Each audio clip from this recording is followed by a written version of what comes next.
Hello, hello, everybody. This is me doing number 10 of my show, number 6 on this channel. And tonight I'm going to go. I said I was going to go on the bus to Tennessee, but I'm not. I'm going to do more childhood stuff plus more stuff about the children of God. If you've ever read Slaughterhouse 5, think of it as kind of like, or seen the movie, think of it kind of like that. I'm unstuck in time. So, yeah. And somebody commented that maybe I should try to keep the tone light, but it's going to be light and heavy and all that because that's how life is. All that stuff's mixed together. And to paraphrase Forrest Gump, life is like a salad, got all kinds of different things mixed up together. So now, going all the way back to Mexico, which I can't remember. So I got mumps and no, I didn't get mumps. I got measles and chicken pox at that time, which I only just recently found out about. And then my mom got pregnant again, but then had a miscarriage. That was sad for. And then my father at that time, being a very orthodox, not ultra orthodox, there's a subtle difference, but a very orthodox Jew, did not believe in abortion or birth control, or at that time, even adoption, which is unusual. And he did change his views about adoption, and he definitely changed his views about birth control later in life, but he never changed his views about abortion. So that's who he was, and it was based on compassion for what he believed were children. I can respect where he was coming from, but where he'd been coming from early, and most people who are anti-abortion, when you scratch under the skin a little, they're anti all forms of birth control, which I think is just insane. And by the way, I am pro-choice. That's my view. Okay. And my mom spent all day cooking some kind of elaborate meal, but Orthodox Jews keep their milk dishes. They have two sets of dishes, one for dairy and one for meat. And she'd made it in the wrong one, which was therefore not kosher, and he wouldn't eat it. And she got mad and threw the whole pot of food against the wall. And then later, he wanted to just keep going and have more children and just have as many more children as was possible. And when my mom realized that, I guess that was the final straw, and they broke up. I have a very early memory of Avram, of the guy whom I'm calling Avram for the purpose of these videos, which is my father. I have a memory of him saying a prayer around me. This must have been when he was still very Jewish, religiously. He said, Gabriel to the top of you, Raphael below you, Uriel to the left of you, and Michael to the right of you. I may have said that wrong, and I may have gotten which angel goes where. But the general idea, I might have gotten that wrong, but the general idea was that he was basically surrounding me with angels, which I felt very comforting at, I don't know, 4 or something. And I think that's part of the reason why later I started to have visions of and conversations with angels, or at least I thought I did. Okay, so Oh, yes. When my mother was in the hospital on account of her miscarriage, and this was 1963, it must have been. So somebody who worked at the hospital came in and said, Mrs. So and so, we have some terrible news for you. And she was thinking, oh my God, I'm going to die. And they said, your president has just been shot. And she thought, my president? Who gives a rat's about my president? Uh, so she didn't care that much that Kennedy was assassinated, actually. And when Nixon won the first time, this was back in the States, my stepfather, who was already in the picture, started chanting, President Nixon, President Nixon, President Nixon. Neither of them were Nixon supporters. He was going into this dark, sardonic thing that he sometimes went into. And my mom said, stop it.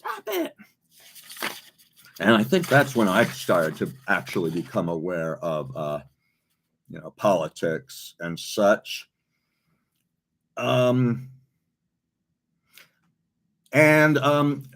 was the Vietnam War era still, and it infiltrated my brain in ways I didn't fully realize.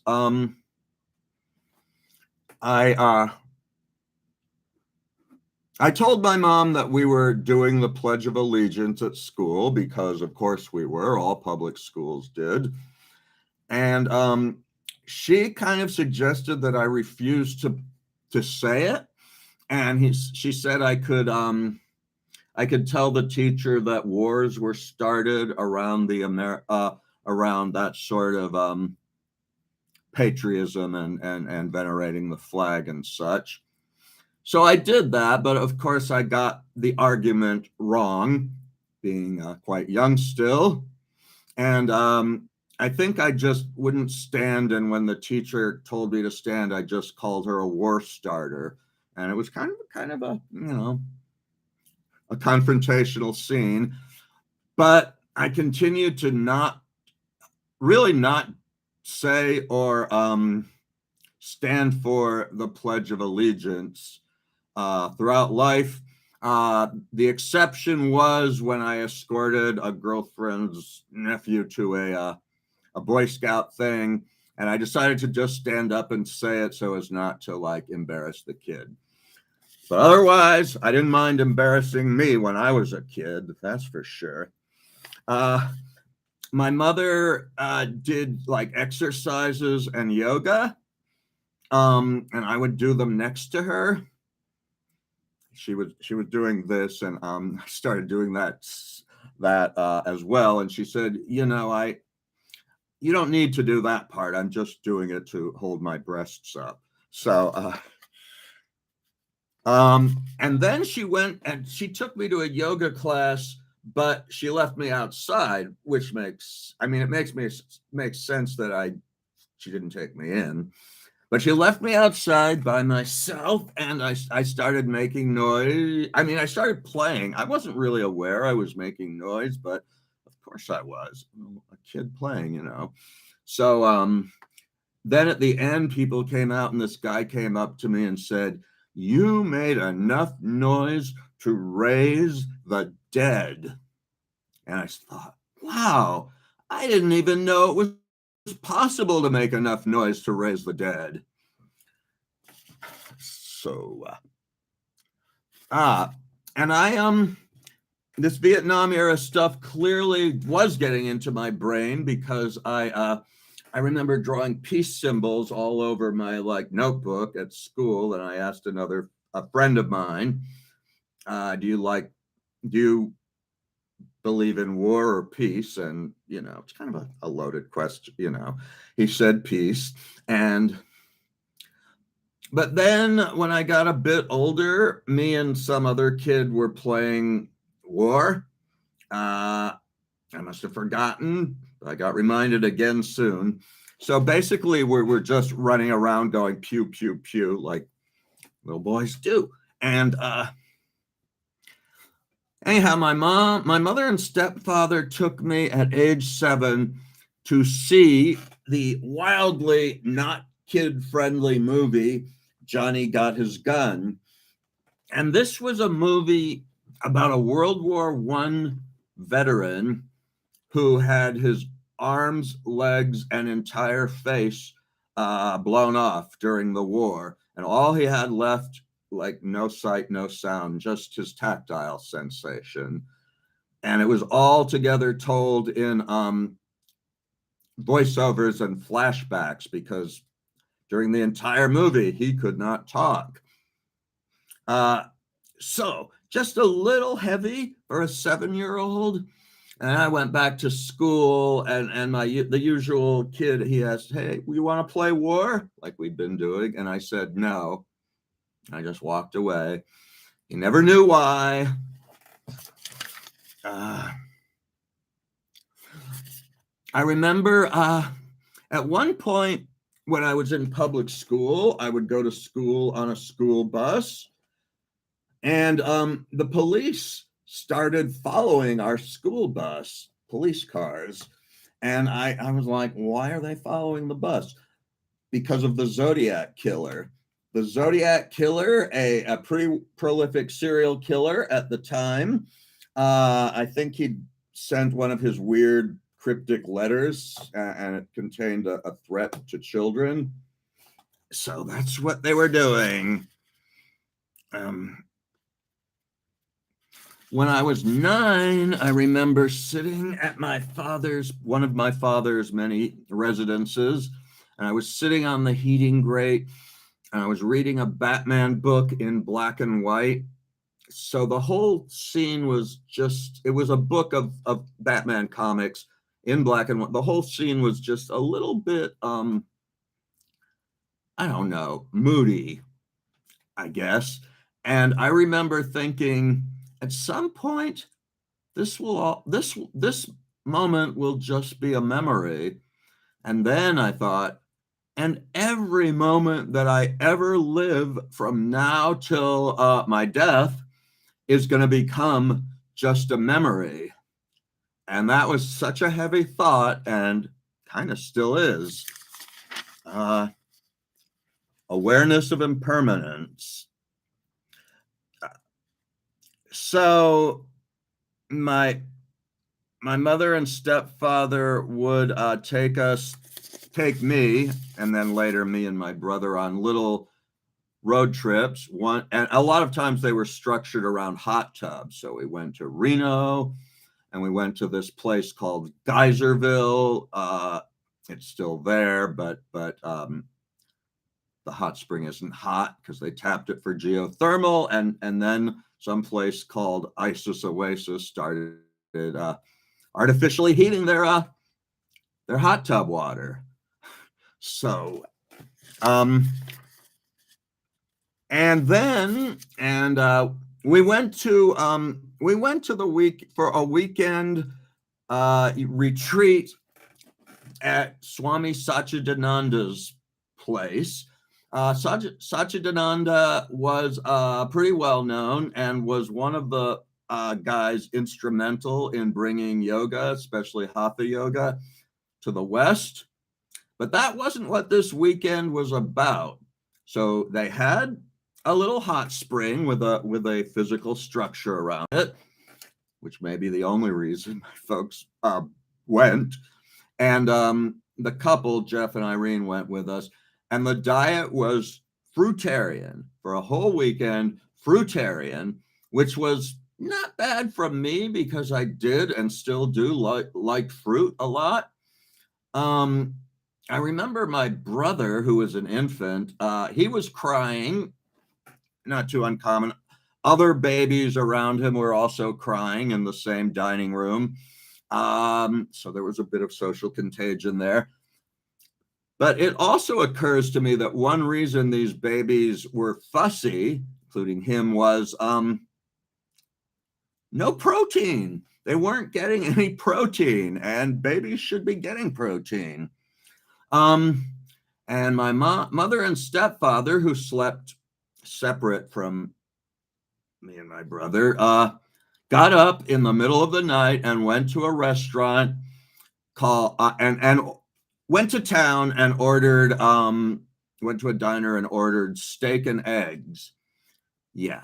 I didn't get any steak or eggs, and I don't think my brother did either.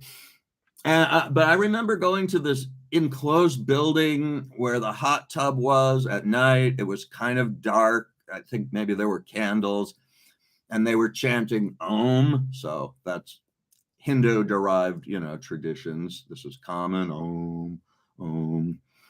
And I was sitting next to Jeffrey, and I said, if this was like the 17th century, people who do this would be considered to be witches.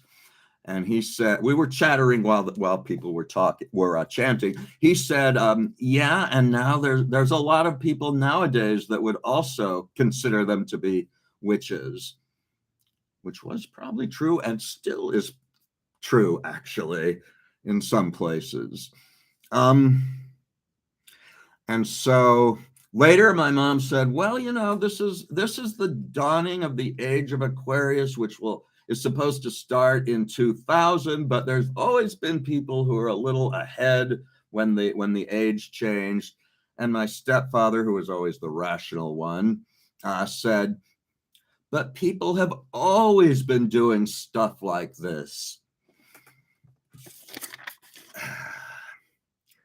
Oh, and when my brother started getting fussy, my stepfather called him something that isn't, but sounds like fork face. So he was calling him fork face. And my mom said, oh, you shouldn't call him that. And he said, when he's acting like this, it's okay to call him that. I'm sure he doesn't remember me, but who knows what subconscious residue that left. And oh yes, I went with my mother and stepfather and Jeffrey and Irene to someplace else. It was just a day trip. There was a swimming pool, and my brother, who was a toddler, they put him in. It looked exactly like a dog harness with a leash, but I think it actually was made for toddlers. But people were like, you got your leash and harness? Maybe they were afraid he would fall into the swimming pool. But he did fall into the swimming pool regardless. And as I heard the story, my mother was so busy holding forth on some topic that she didn't even notice. Other people had to rescue him. And, they and Jeffrey and Irene, they had a falling out for a while, and my mom said, "Oh, they're just being weird because they don't like that, I put your brother in a harness." And but no, it was that and more than that. They also, so there's these little fences you can attach to the top of a staircase, and usually it's used to keep like little kids, toddlers from falling down the stairs. But they put it up when me and my brother were downstairs.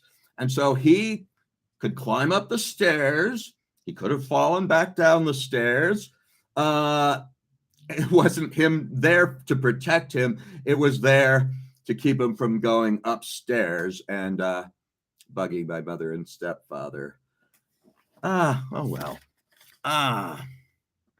Okay, let's go back to briefly when I went to the free school on the houseboats.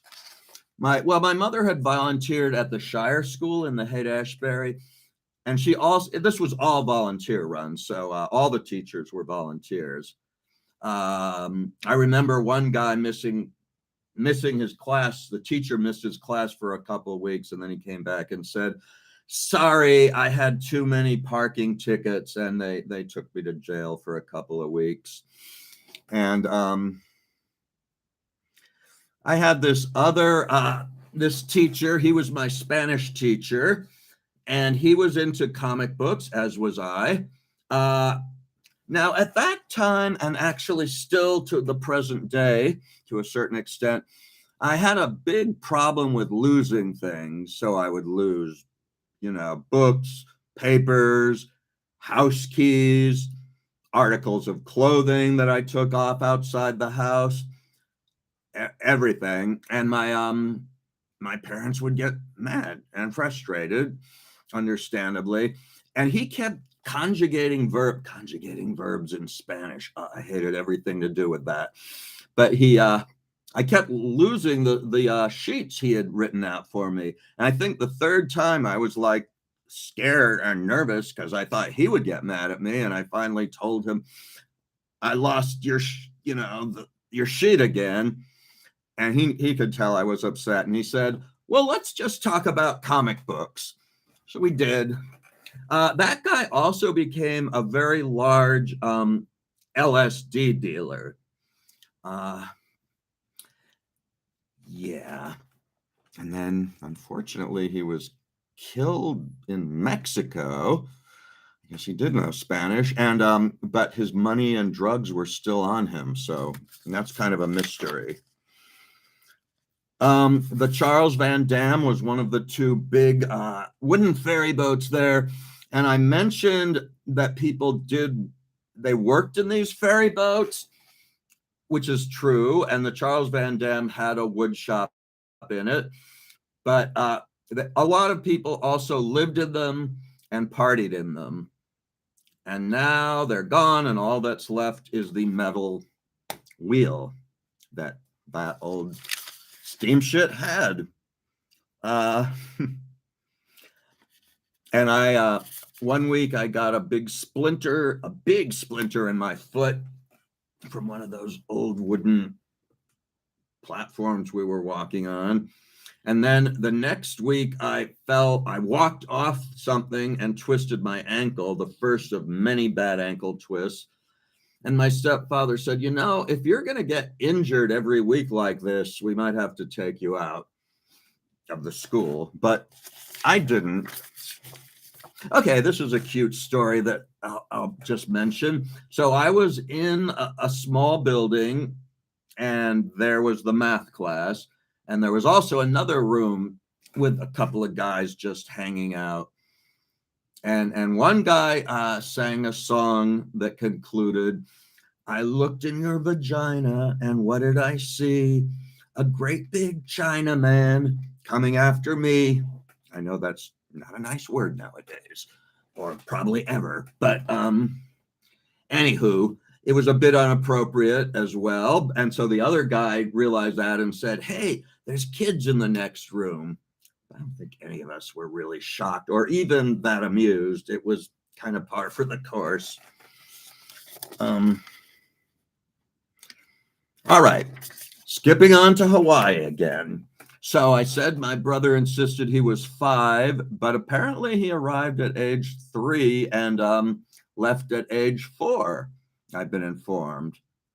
So either he was insisting he was 5 when he actually wasn't, which is certainly possible, or I got the chronology slightly wrong in my memories.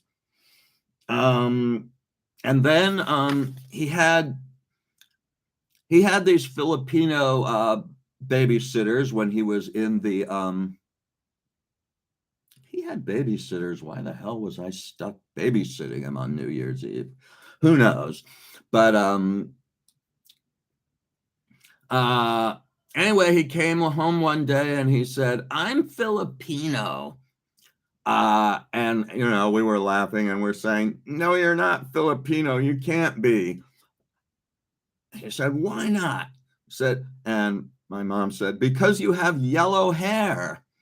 And he said, well, I'm a Filipino with yellow hair. So, and then he said, and I'm also Chinese and Japanese and Korean. So he thought he was East Asian briefly, but he got over that. The party that the Children of God put on that I attended, I said it had a black light, but it didn't. It had a strobe light, which I'd never seen before, which creates they were popular at the time, I guess. It creates interesting optical illusions when someone's dancing. It seems like they stop. And then when the light goes on, they're somewhere else. All right. When I got sick at that party, I said that either the woman washed me or I washed myself. She did not wash me. I would remember that. I must have just taken a shower or something. And I said that the 16-year-old who stole my mom's dress was a babysitter, but she was actually a house cleaner. Okay, so I hang out with the children of God sometimes on the weekend. We were outside once singing, probably about Jesus, I would expect. And I saw a rainbow and then a white dove. Now, both of these are mentioned in the Bible as signs from God. But so that's what impressed me. But there are also phenomena which are not uncommon in Hawaii. So it probably had a natural explanation. Oh, yeah, we went to see the movie Jesus Christ Superstar, me and some other Children of God people. And they prefaced it by saying, now, this movie got one thing wrong. There's one thing wrong with it. It glorifies Judas, and Judas was filled with the devil. Recently, I watched it again, and it seems like Jesus and Mary Magdalene got most of the good lines, and Jesus comes across as kind of a whiner in that video. But, I mean, in that movie, or at least that production of it. But I still think it's a good movie. But anyhow, when the movie was over, and this had been planned, we all, we were all sitting together, Children of God folk. We raised our hand in the air and shouted, "Revolution for Jesus!" And that was like the thing Moses David was doing to dress that old time religion up in left-wing garb to be attractive to the counterculture of young people at the time. And I was standing, I was wondering, I don't know, I think I might have been waiting for a bus or something after seeing the Children of God or whatever. They were creationists. And I had studied evolution not that long ago and knew a lot about it, but somehow I came over temporarily to their point of view because I went into the dirt and I picked up some clay and I modeled it, just kind of without really knowing what I was doing, modeled it into what looked like to me like the shape of a man, a human. And I said, wow, if I could make a human out of clay, or at least the image of one, that easily, then why is it strange to believe that God made people out of clay? And then the police pulled me over. I wasn't doing anything illegal, I don't think, but, I got pulled over a lot as a wandering adolescent because it's weird to see adolescents hanging out by them, especially small ones at that time of night, and doing strange and acting kind of weird. So, yeah, when I got back, okay, well, let's do the, hold on. So Japan, some things I forgot to mention. So the town where Tenrikyo headquarters is located is called, I couldn't remember it last time, but it's called Tenri City.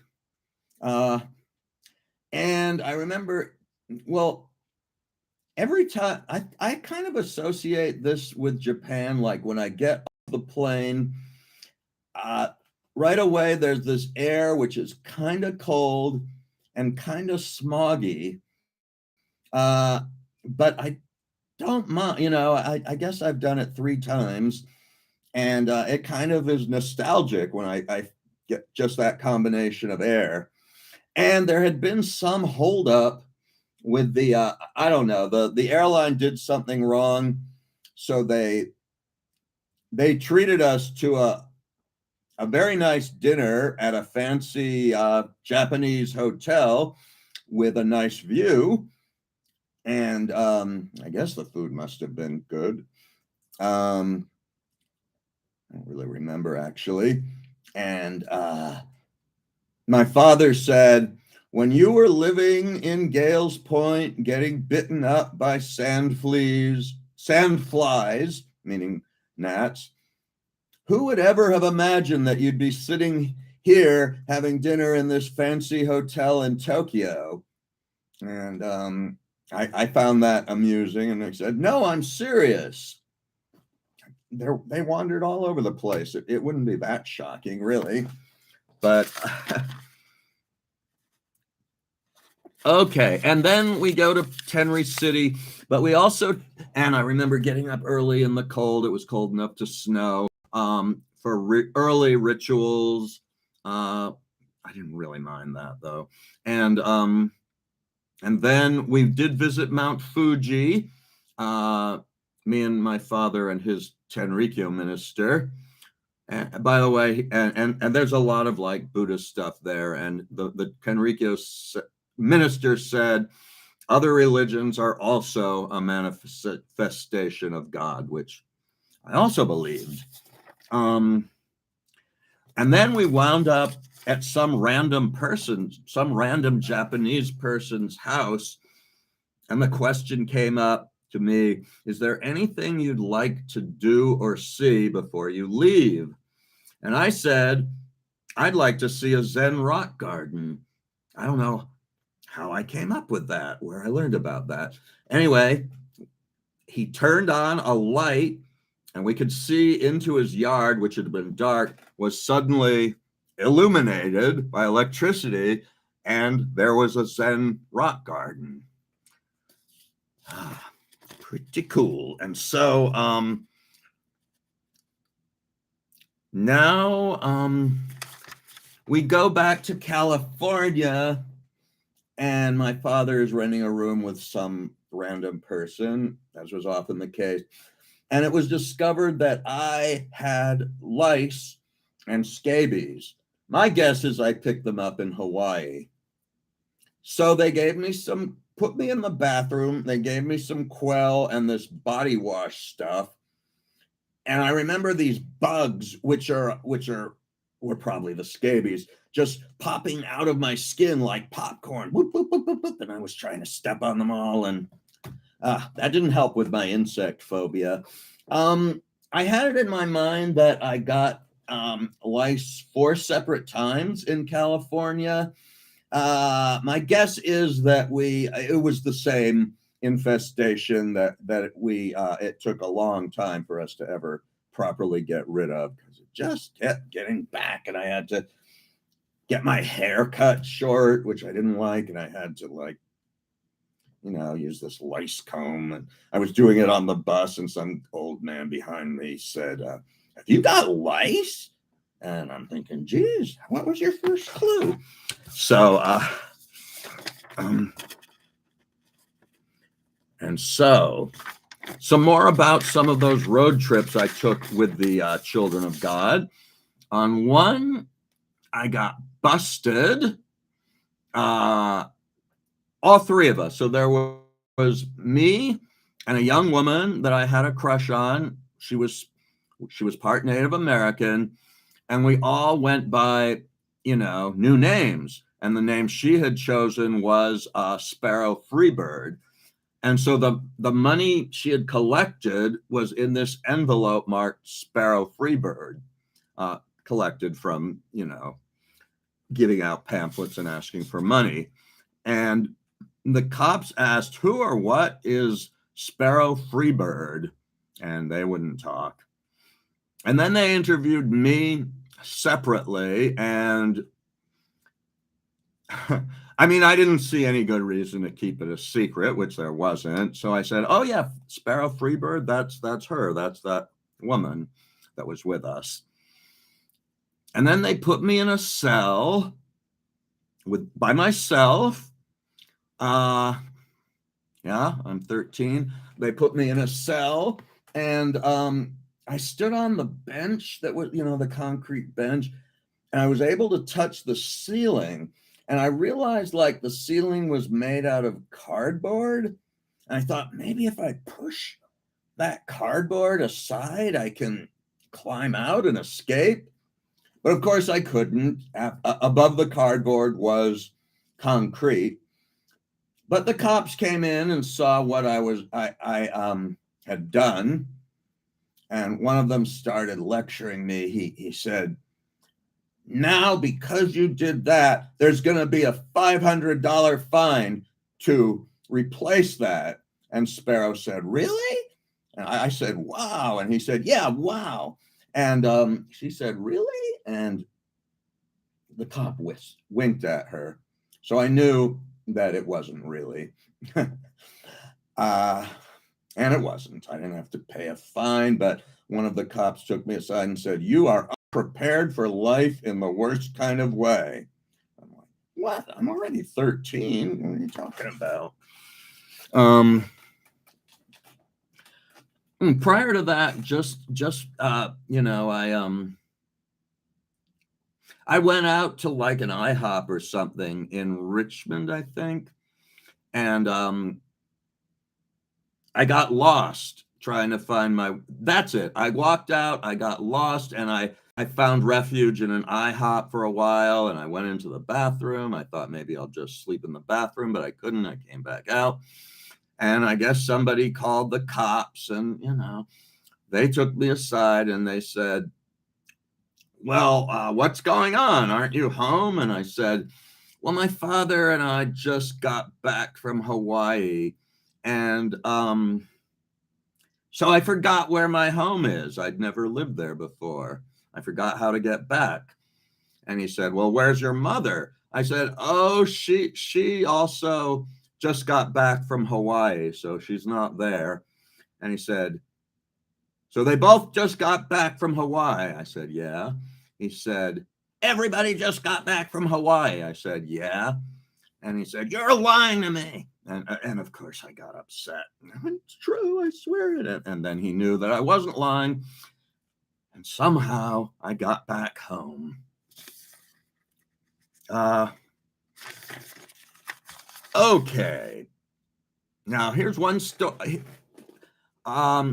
As I mentioned that we crashed sometimes at people's houses, sometimes in the woods, but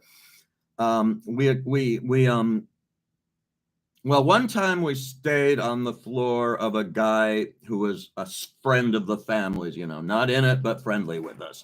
So we crashed on his floor. Another time we stayed with a middle-class Black woman who we didn't know and just took us in. And she was also a Christian, and we weren't obnoxious about it like we can be and say that her brand of Christian wasn't real or whatever. And we were talking about it. She said there was a picture on her Bible of Jesus, the standard picture. She said, "I don't like these pictures of Jesus because for all we know, he might have looked like a dog. And that doesn't matter." And that was a good experience. That was actually kind of a fun and interesting experience. But another time we were like doing our thing at some mall. Here, take one of these. It's really heavy. That was a big one. "It's really heavy. And by the way, could you spare any change?" And there was another woman, also a middle-aged Black woman, doing the same thing for her religion. And her religion happened to be the People's Temple. And if you don't know, the People's Temple, most of them moved to Guyana, and literally drank the Kool-Aid. It seems like they thought it was mass suicide. It seems now like it was a mix of suicide and murder, really, because some people who tried to escape were shot in the back. But none of that had happened yet, and I never had heard of the People's Temple. But this woman was really hostile, and I was close to her. I was listening. There were these two little black kids, and she said, "Jim Jones is a prophet. I have seen him heal the sick, cure the blind." And she was incredibly hostile to me because I was right next to her for some reason, and I was competition. I remember I did my thing, and some woman gave me $1, and then she gave her rap, and she got $5. And the little kids, they sided with him. So one of them said, "Could I have one of those?" I gave her one of the pamphlets, and she went and threw it in the trash. And then she went up to the woman and said, she said, "I threw one of his pamphlets in the trash." And the woman said, "Well, that's where it needs to be." So she was hostile. But in retrospect, I thought about her. I'm like, did she die in Jonestown too? And the odds are probably she did. So that's a little sobering. But there were similarities between us and the People's Temple and the farm and various other groups. We all thought that our leader was a prophet, or at least a guru and spiritual guide. We all had this this basically pseudo left wing reference to us being revolutionaries, whatever the heck that meant. Everybody was a revolutionary back then. There was the sexual revolution, on and on. And the term was rendered a little meaningless, and I think still is in many far left circles. Anyway.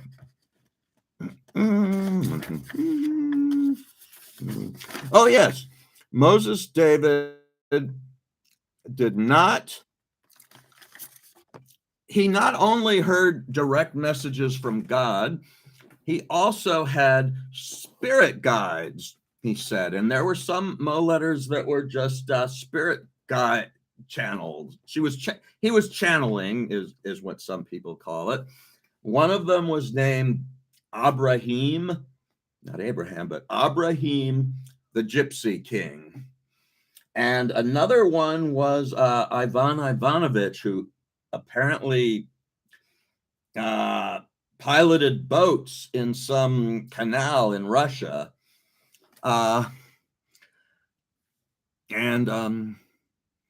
why did we need to hear from those guys? I'm not sure. But later I read that he started also having visitations from goddesses. I think they started to pick up some pagan. Eventually, I think when I was gone, they had exhausted all the Bible names. And, one kid was named Thor. And he started getting visions from these goddesses. And one of them was a black goddess named Macumba.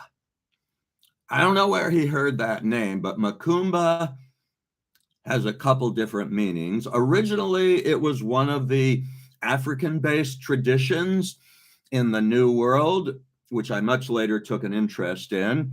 They incorporate a lot of African music and worship African gods and so forth.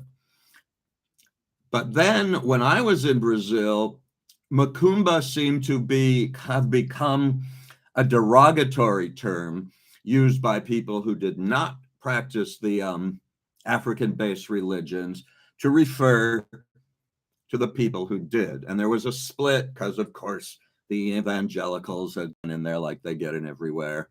They go everywhere. They've been everywhere. And so people, if I said I'm into Umbanda or I'm into Candomblé, then, the ones who are into it would say, yeah, right on. And the ones who aren't would say, why are you into Macumba? Por qué Macumba? So clearly that has something to do with where Moses David got the name, because this description of this fiery, energetic black goddess matches up with the Yoruba goddess known in Cuba as Oya and in Brazil as Yansa, who's basically a hurricane and cemetery goddess.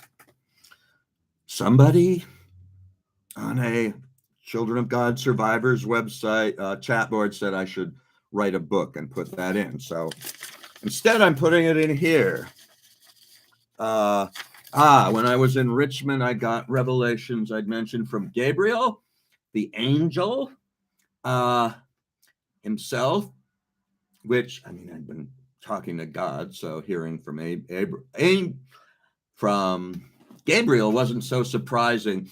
So he gave me the message confirming what the Moha letter had said, and similar to what I'd already believed, which was that all religions, and it was talking about, it was called Baha'i Shrine something. It was talking about his visit to a Baha'i shrine.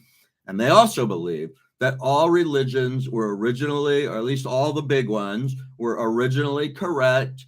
Their founders were real prophets, but human,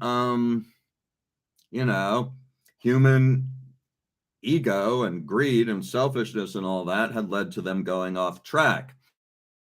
And for some reason, they didn't think that would happen with them. But he didn't just tell me that.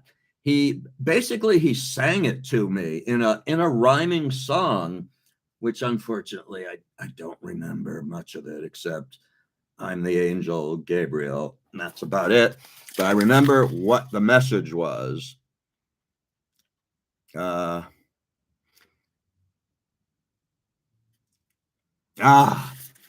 I can't go on without finishing. I can't go on to the bus to Tennessee yet without talking about this event.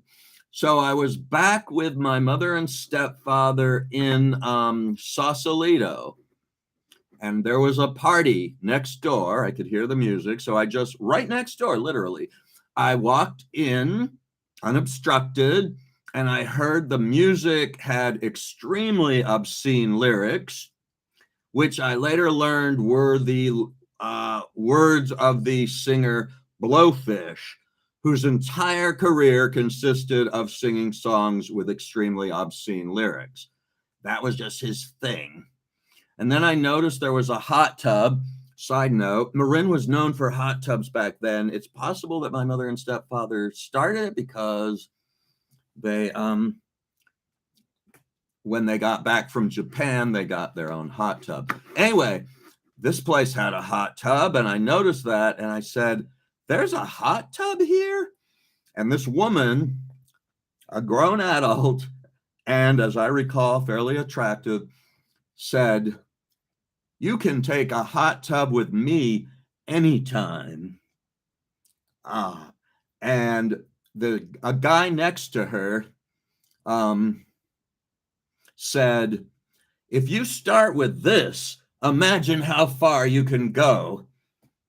And that was what I had been wanting, was an opportunity like that.